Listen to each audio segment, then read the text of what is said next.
স্বাস্থ্য আর নিউট্রিশন পাবে, শরীরও স্ট্রং হবে, অল্প খেলেই পেট ভরে, ডাইজেশন ঠিক রাখে। MDH সোয়াটিন, আসল প্রোটিন। MDH।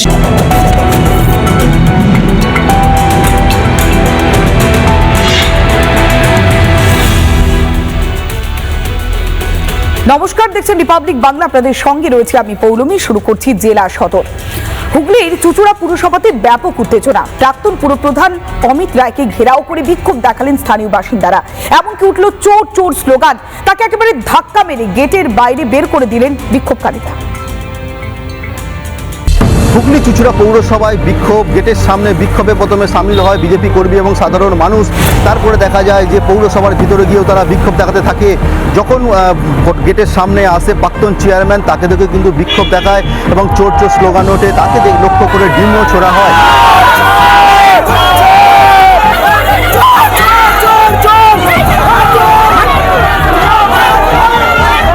স্থানীয় বাসিন্দাদের যেটা অভিযোগ, পৌরসভায় পৌরপ্রধান না থাকায় তারা কিন্তু পৌর পরিষেবা থেকে বঞ্চিত হচ্ছে, যার ফলে নিত্যদিন কিন্তু তাদের সমস্যার মুখে পড়তে হচ্ছে।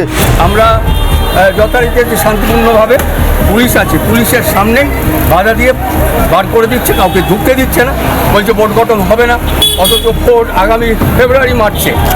তাহলে বিজেপির চরিত্রটা প্রকাশ হয়ে পড়ছে। ভোট গঠন করতে দেবে না, এদের উদ্দেশ্য জোর করে দখল করবে।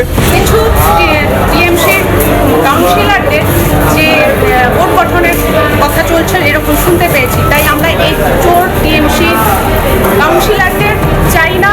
আমাদের স্বচ্ছ সব মিলিয়ে ভালো করে নতুন করে করতে চাই প্রশাসনের মাধ্যমে, এটাই আমরা।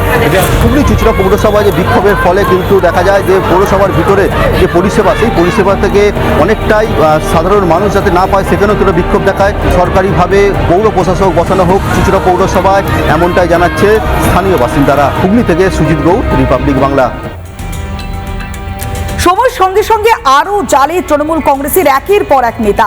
এবার গ্রেপ্তার হয়েছে তৃণমূল কংগ্রেসের প্রাক্তন মন্ত্রী বেচারাম মান্না ঘনিষ্ঠ 4 জন তৃণমূল কংগ্রেসের নেতা।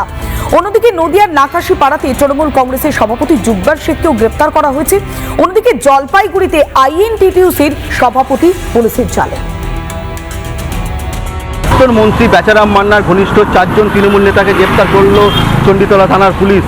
চণ্ডীতলা 2 নম্বর ব্লকের পঞ্চায়েত সমিতির যে সভাপতি রয়েছে জয়দেব রক্ষিত, পাশাপাশি বেগমপুর গ্রাম পঞ্চায়েতের তৃণমূল সদস্য সহ আরও 2 জনকে গ্রেপ্তার করা হয়। বাড়ি থেকেই তাদেরকে গ্রেপ্তার করে এমনটা কিন্তু জানা যাচ্ছে। এদের বিরুদ্ধে একাধিক অভিযোগ রয়েছে। বিজেপি কর্মীকে মারধর, তোলাবাজি, হুমকি সহ বিভিন্ন কিন্তু অভিযোগ রয়েছে এই 4 জন যে তৃণমূল নেতা তাদের বিরুদ্ধে। আজ চণ্ডীতলা থানার পুলিশ এই 4 জন তৃণমূল নেতাকে শ্রীরামপুর মহকুমা আদালতে পাঠায়। অন্যদিকে যদি দেখা যায় গ্রেপ্তার নাকাশিপাড়া বিধানসভার তৃণমূলের সভাপতি জোয়ার শেখ। এই জোয়ার শেখের বিরুদ্ধে কিন্তু একাধিক অভিযোগ রয়েছে। তাকে কৃষ্ণনগর যে আদালত, সেই আদালতে পাঠায়। 2021 সালে যে ভোট পরবর্তী হিংসা, সেই ভোট পরবর্তী হিংসায় ভোটের লুট হয়েছিল, সেই লুটের অভিযোগ যেমন তার বিরুদ্ধে রয়েছে, পাশাপাশি তার বিরুদ্ধে একাধিক অভিযোগ রয়েছে। আত্মীয় তাকে 13 সালে কেস ছিল, আমাদের কোনো ঝামেলা নাই, ওই কেসে জড়িয়ে দিয়েছে একসাথে। আপনি একাধিকবার ভোট লুট করার চেষ্টা করেছেন, আগ্নেয়াস্ত্র মজুত রেখেছেন। হ্যাঁ, সুস্থতা ভোট হয়েছে। আচ্ছা, পুলিশ কি অন্যায়ভাবে তুলল আপনাকে নাকি? পুলিশ আপনি নির্দোষ? অন্যদিকে কিন্তু দেখা যায় ভোট পরবর্তী হিংসা, তোলাবাজি, হুমকি, মারপিট সহ একাধিক অভিযোগে জলপাইগুড়ি জেলার তৃণমূলের আইটি সেলের সভাপতি তপন দেখে গ্রেপ্তার করা হয়। গতকালই রাতে তাকে গ্রেপ্তার করে তার নিজের বাড়ি থেকে গ্রেপ্তার করে রায়গঞ্জ থানার পুলিশ। সেই তপন দেখে আজ আদালতে পাঠায় পুলিশ। তার পুলিশ যেটা জানাচ্ছে যে তাকে নিজেদের হেফাজতে নিয়ে আরও তথ্য জানতে চায়। হুগলি থেকে সুজিত গৌড়, রিপাবলিক বাংলা।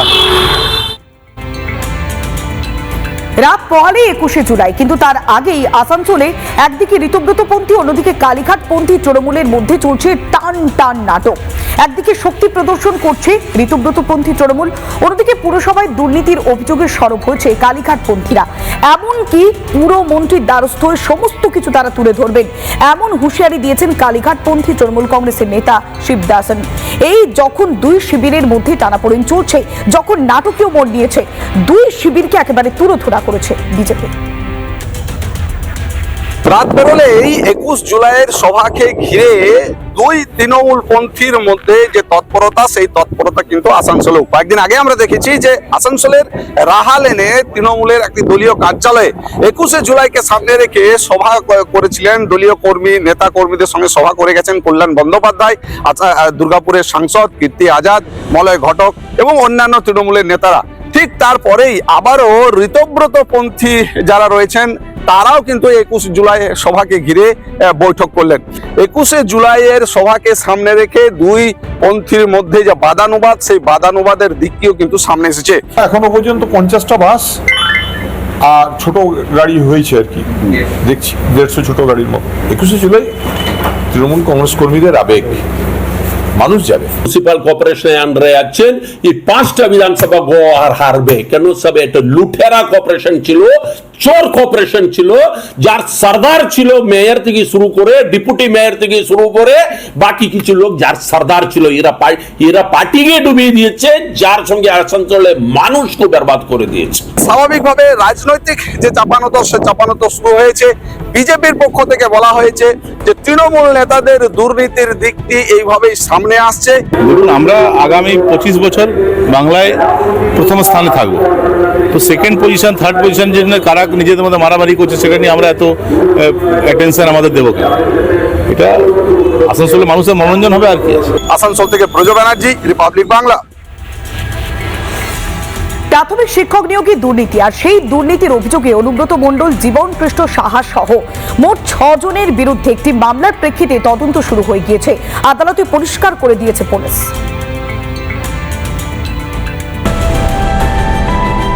আরো বেকায়দায় অনুব্রত মণ্ডল, এবার তার বিরুদ্ধে মামলা রুজু হলো এবং পুলিশ তদন্ত শুরু করলো।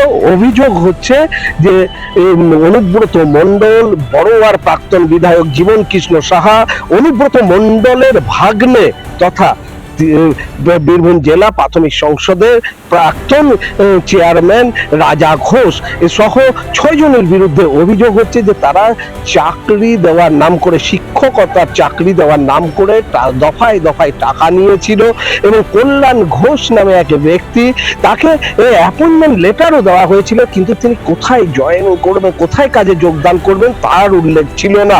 স্বাভাবিকভাবে তার সন্দেহ হয়। সেই সময় তিনি পুলিশের দ্বারস্থ হয়েছিলেন, কিন্তু পুলিশ কোনো পদক্ষেপ নেয়নি। শেষ পর্যন্ত ওই জনৈক ব্যক্তি এই আদালতের দ্বারস্থ হয়েছিলেন, সিউড়ির সিজিএম আদালতের দ্বারস্থ হয়েছিলেন এবং আদালত সেই মর্মে সিউড়ি থানার পুলিশের কাছে রিপোর্ট তলব করে, এবং সিউড়ি থানার পুলিশ যে রিপোর্ট দিয়েছে আদালতের কাছে, আইনজীবী সূত্রে জানা যাচ্ছে তাতে স্পষ্টত উল্লেখ করা হয়েছে যে মামলা রুজু করা হয়েছে এবং তদন্ত শুরু হয়েছে। আর এর ফলেই অনুব্রত মণ্ডল যে আরো বেকায়দায় পড়ছেন তা কার্যত বলাই যায়। কল্যাণ ঘোষ বলে আমাদের বীরভূম জেলার সদাইপুর থানার শাহাপুর গ্রামের একজন ব্যক্তি, তিনি একটা অভিযোগ করেছিলেন যে তাকে এবং তার কাছে এবং তার বোনের কাছে এবং তার কিছু পরিচিত লোকের কাছে কিছু প্রভাবশালী ব্যক্তি এবং তাদের এজেন্টরা প্রাইমারিতে চাকরি করে দেওয়ার জন্য টাকা নিয়েছিল। কিন্তু পুলিশে তিনি বারবার অভিযোগ জানানো সত্ত্বেও পুলিশ কোনো মামলা রুজু করেন না। যা তথ্য উনি দিয়েছিলেন সেই বেসিসে মামলা করা হয়েছিল এবং সেখানে আসামি অন্যান্য যারা আছে তাদের মধ্যে রয়েছেন শ্রী অনুব্রত মণ্ডল, জীবনকৃষ্ণ সাহা এবং রাজা ঘোষ, যিনি সেই সময় চেয়ারম্যান ছিলেন সিউড়ি ডিপিএসসি। বীরভূম থেকে ভিডিও জার্নালিস্ট কার্তিকের সাথে মনোরঞ্জন, রিপাবলিক বাংলা। ভোটের পর থেকেই নিখোঁজ বিধায়ক, আর সেই কারণেই বসিরহাট দক্ষিণের বিধায়ক সুরজিৎ মিত্রের বিরুদ্ধে এবার অভিযোগ উঠে এসেছে, তার দেখা পাওয়া যাচ্ছে না। আর সেই অভিযোগকে সামনে রেখে পোস্টার পড়েছে গোটা এলাকায়। এমনকি ভোটের আগে নাকি গাল ভরা প্রতিশ্রুতি দিয়েছিলেন তিনি, ভোটের পর নাকি উন্নয়ন করবেন, কিন্তু এখন তারা দেখা পাওয়া যাচ্ছে না। তাই স্থানীয় বাসিন্দারা বারবার ক্ষোভ উগরে দিয়েছেন। সেই ক্ষোভ থেকেই পোস্টার পড়েছে বলে অনুমান করছে রাজনৈতিক মহলের একাংশ। ঋতব্রত পন্থী তৃণমূলের বিধায়কের বিরুদ্ধে বসিরহাট দক্ষিণ বিধানসভা কেন্দ্র জুড়ে একাধিক জায়গায় পোস্টার, বিধায়ক পদত্যাগ চাই। এই বসিরহাটের দক্ষিণ বিধানসভা কেন্দ্রের অন্তর্গত ঢ্যামঢ্যামি মোড়ে কিন্তু এই যে একাধিক এরকম পোস্টার কিন্তু সকাল থেকে লক্ষ্য করা যাচ্ছে। সেখানে কিন্তু আছে মানুষ যন্ত্রণায় আছে, রাস্তা নেই, জলমগ্ন বসিরহাট, অথচ বিধায়ক এলাকায় নেই। ভাঙা রাস্তা, জলমগ্ন এলাকা, ড্রেনের বেহাল দশা, প্রতিশ্রুতি সুমনে শুধু কাগজে, এরকম একাধিক জায়গায় কিন্তু লেখা আছে আবার কোনো পোস্টারে লেখা রয়েছে ভোট শেষ স্বার্থ শেষ। একদম যে এই যে বিধায়ক যে বাদল মিত্র, যে সুরজিৎ মিত্র ওরফে বাদল, বক্তব্য আমি রাখবো, বলবো।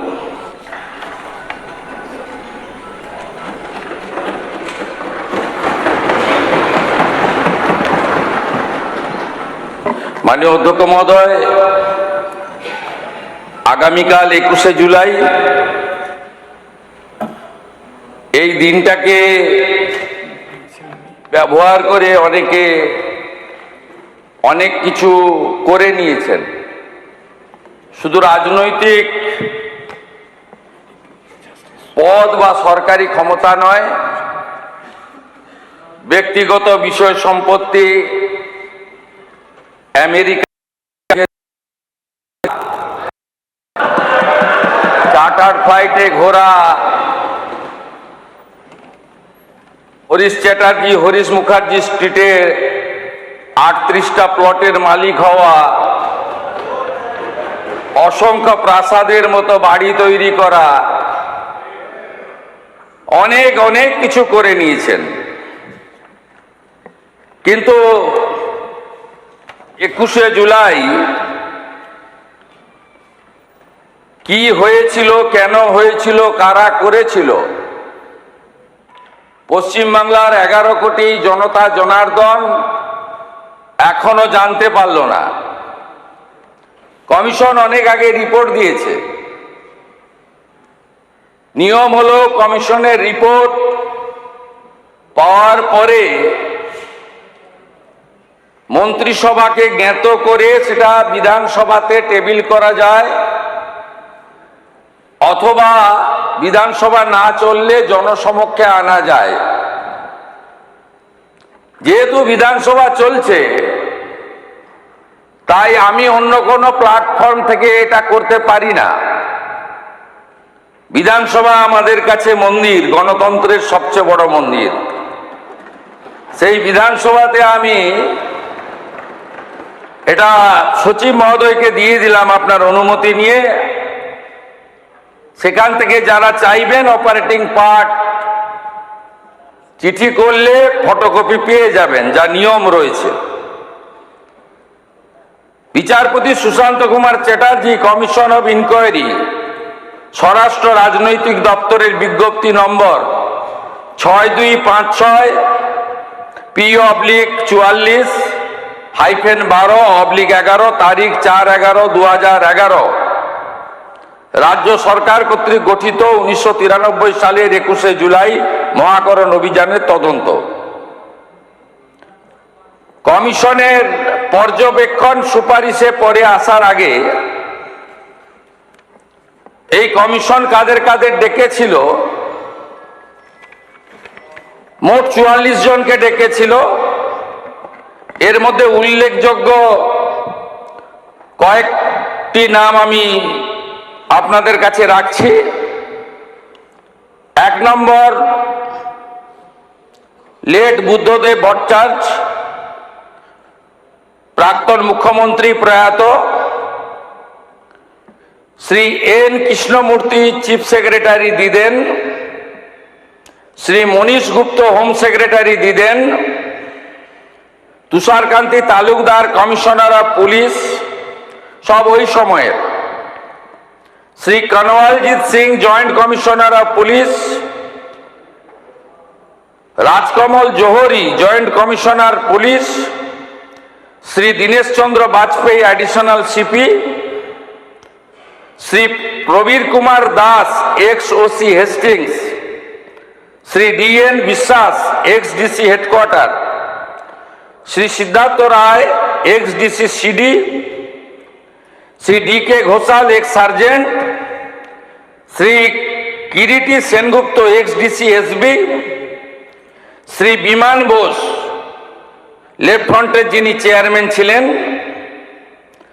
সম্ভবত সেই সময় সিপিআইএম এর সম্পাদক ছিলেন, শ্রী সোমেন্দ্রনাথ মিত্র, শ্রী প্রদীপ ভট্টাচার্য, শ্রী মঞ্জু কুমার মজুমদার, শ্রী প্রভাস ঘোষ, শ্রী বিশ্বনাথ চৌধুরী, শ্রী সরল দেব, শ্রী কিরণময় নন্দ, শ্রী তপন সিকদার, ডক্টর ওমর আলী, শোভনদেব চট্টোপাধ্যায়, পঙ্কজ ব্যানার্জি, মদন মিত্র,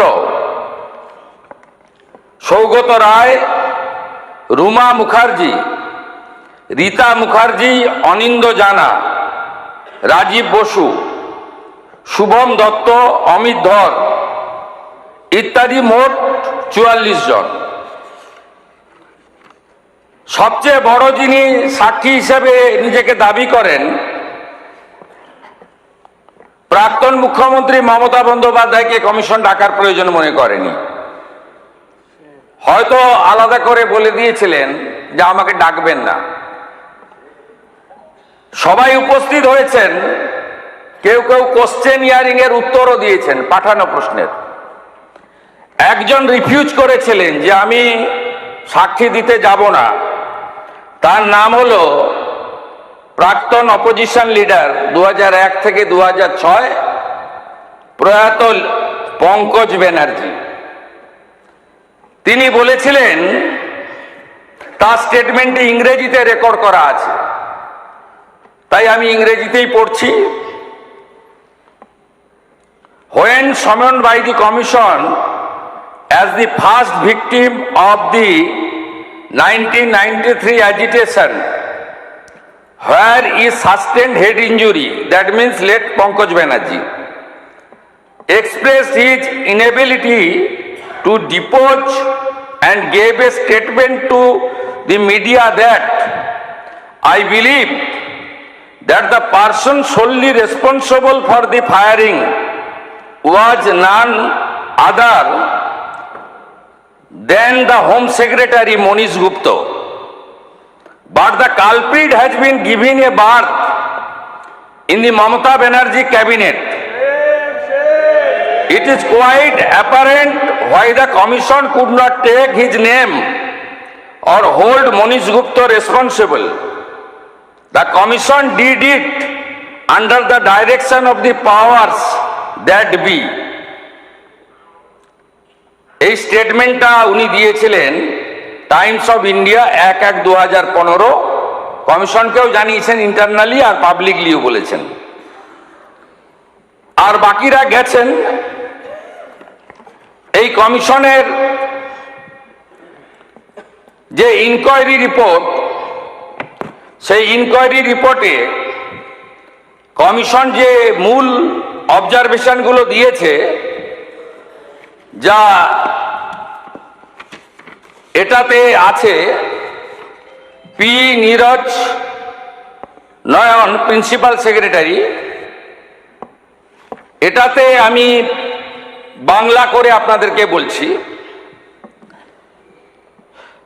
এক, আইন অনুযায়ী প্রয়োজনীয় যথাযথ নির্বাহী তদন্ত এক্সিকিউটিভ ইনকোয়ারি হয়েছিল বলে কমিশন মনে করে না।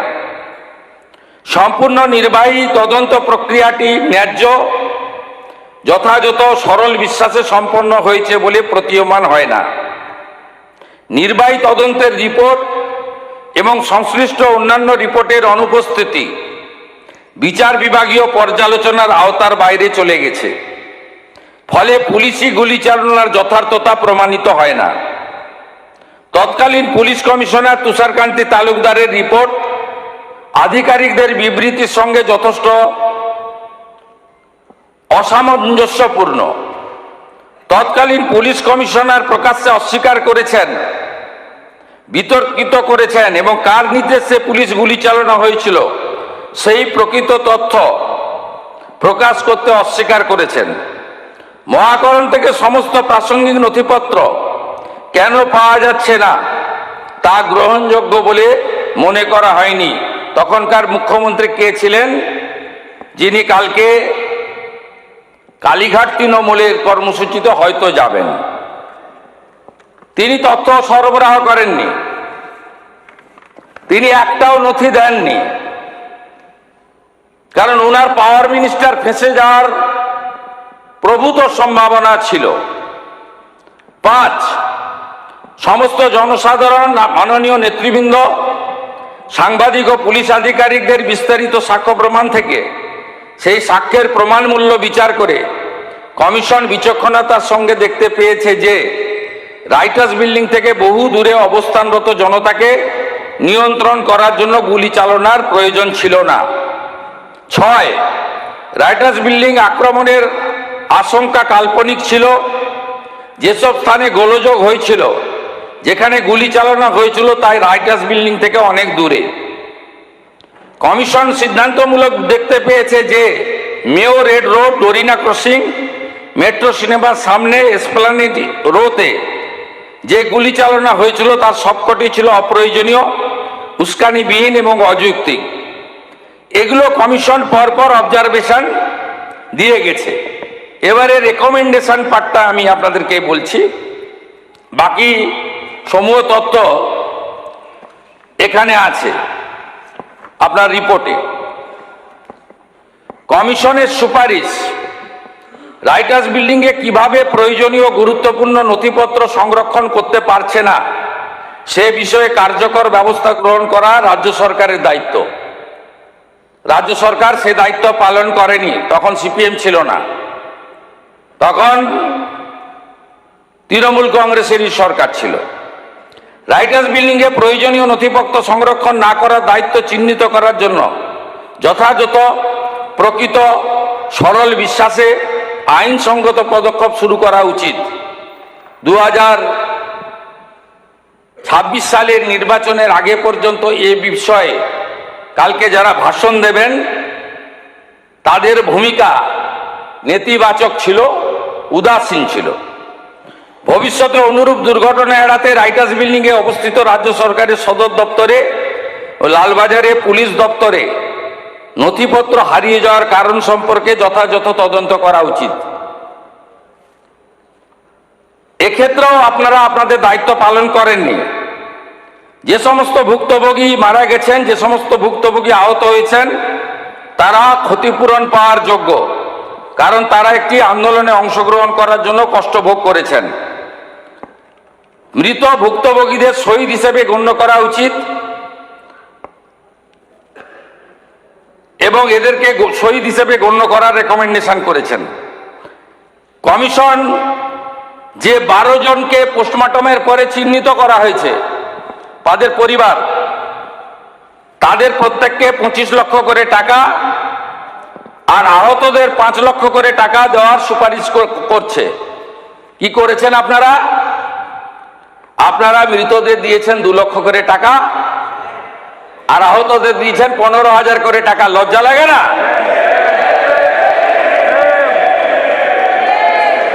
আপনারা নিহতদের দিয়েছেন 2 লক্ষ করে টাকা আর আহতদের দিয়েছেন 15,000 করে টাকা, আর কমিশন বলেছে নিহতদের দিতে 25 লাখ করে টাকা, আহতদের 5 লক্ষ করে টাকা। এরপরেও আপনারা এইসব করেন।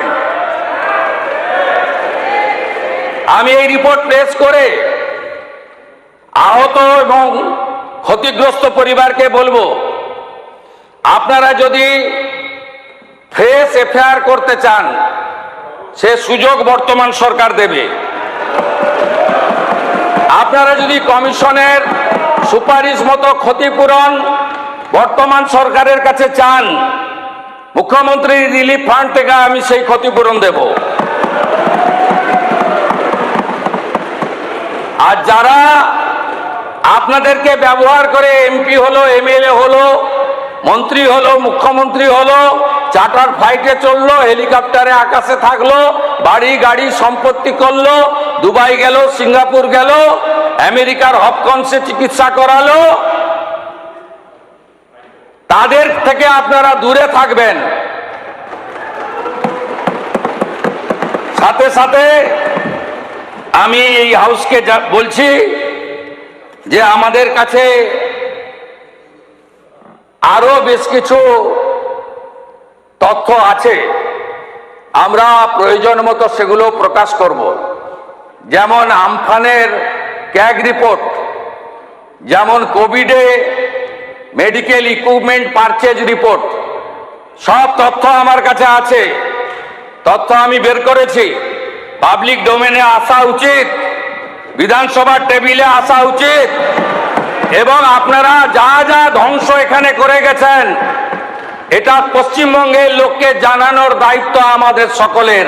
আমরা সে কাজটা করব এবং আমি আরেকবার 21শে জুলাই আন্দোলনে যারা দেহ রেখেছেন, মারা গেছেন, তাদের বিদেহী আত্মাকে প্রণাম করে, আহতদের প্রতি সমবেদনা জ্ঞাপন করে, আর দোষী খুনি তাদের বিরুদ্ধে ব্যবস্থা নেওয়ার জন্য আপনাদের আবেদনকে মর্যাদা দেওয়ার অঙ্গীকার করে আমার কথা শেষ করলাম।